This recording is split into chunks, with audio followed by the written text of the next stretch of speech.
I just came from a retreat with the future ministers in our denomination, about 60 of them.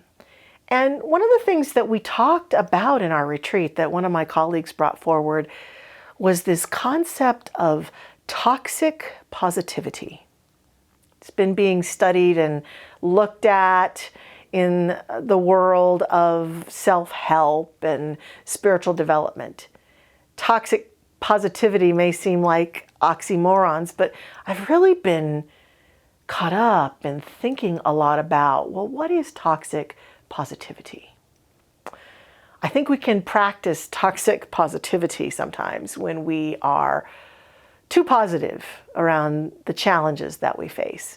We certainly know about toxic negativity, people who are always negative, and situations where we're always negative and we just can't have a positive thought as hard as we try. And it's not that we do that, but that some people get away with toxic negativity for years and years and years. And it's toxic because it influences relationships, it influences workplaces, it influences our world in big ways. So then toxic positivity, how's that related? Well, I think that's related to moments when we need to show up in a way that is more loving and kind, and instead we try to be overtly positive about something that is really challenging. In our teaching, in Science, Mind, and Spirit, some of the things that we might do that represent toxic positivity are, times when somebody shares a challenge that they're having, and we might say something to them like, well, what's in your consciousness that created that? Thinking that we're being helpful.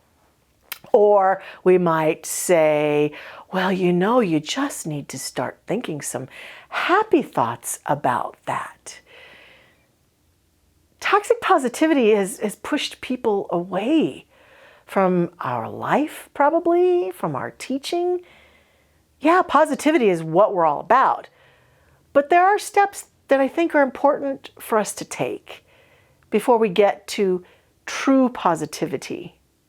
Here's an example that I use often in classes. Let's say that I come across someone who's been in a horrible car accident, and they're on the side of the road, out of their car, but they're bleeding profusely.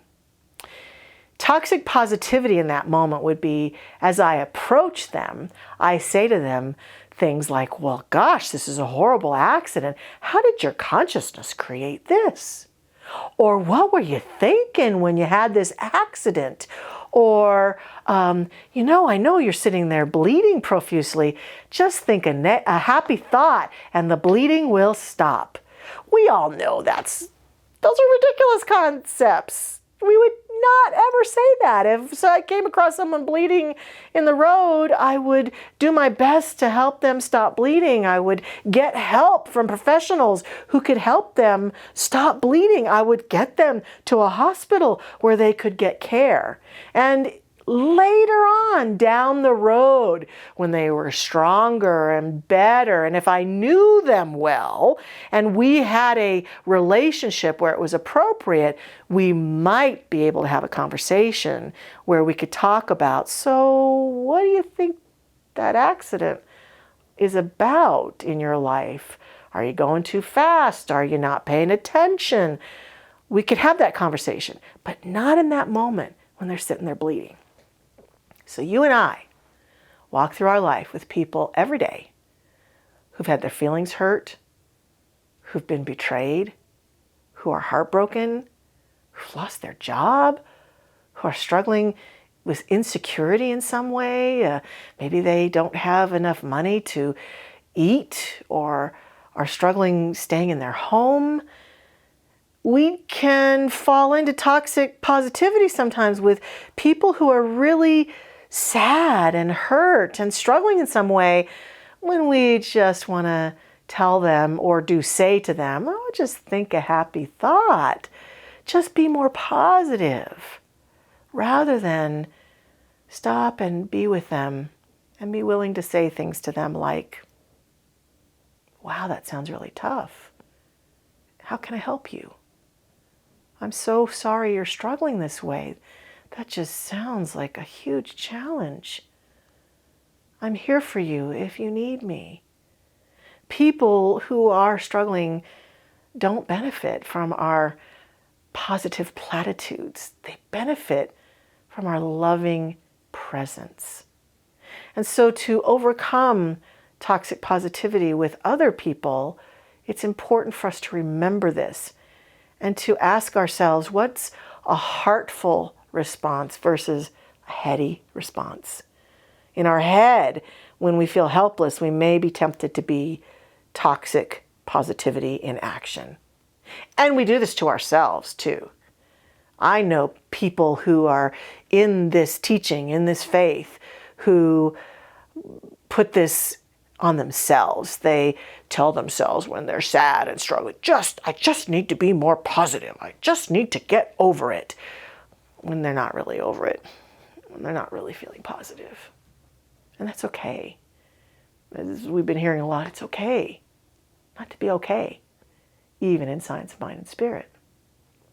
So it's important to do this and be this for the sake of compassion and love, which I suspect all of us would say we need more of.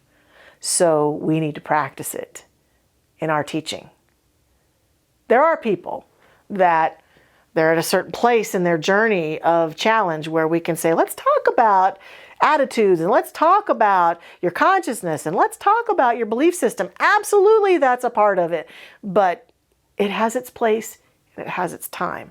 And it's not the way we start painful conversations with other people or with ourselves. Some of the studies that were being cited this last weekend indicate that when we are toxic positivity in action for ourselves or others, we actually stop the creative process from happening. So when I'm facing a challenge and I need to solve that challenge, just think a positive thought, keeps me from actually being open and available to solution. And that's what I need, isn't it? I need to say, wow, this is so challenging. I need to find a way to solve this. I need to think about it. I need to pray about it. I need to be in it to discover the pathway towards my good, my greater good. I don't need to cut myself off with just think a happy thought. That doesn't help with other people or with myself. And it keeps us from true connection and true availability of solutions and the next step. What's the next step for me to move forward? So I invite us this week to really take a look at ourselves, our relationships, and be willing to be mindful about how we want to respond to people when we come across them. Give up toxic positivity. Of course, give up toxic negativity. Find the balance, that place right in the middle. And ask ourselves, what's the most loving response I could have right now? That's what's most important. Be love, be compassion. Have a great week.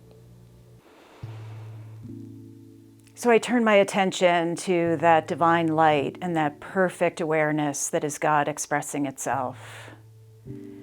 Knowing and affirming and appreciating that God is always present, always available, and absolutely allowing life and allowing it abundantly for each and every one of us. And I know that all of the fine qualities of the divine are the qualities that live within me, that beat my heart, that think my thoughts, that move me always on the path of the highest and best good, allowing abundance to fill and overflow all awareness. And I know that this divine connection is fully activated within me. And I know that's true for everyone with whom I come in contact. Abundance is flowing so perfectly and so completely, like mountain waters in springtime.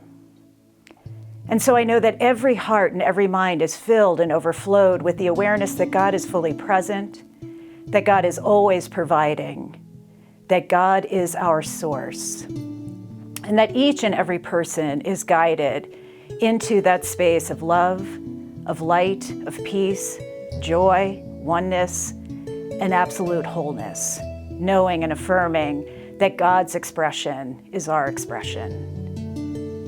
And so I give great thanks knowing this truth, allowing it to be so, demonstrating in my life and the life of all others. And I simply say thank you. And as I say thank you, I place this into the divine law that demonstrates itself perfectly and completely, and in even greater ways than I've spoken it here. And I simply say, and so it is.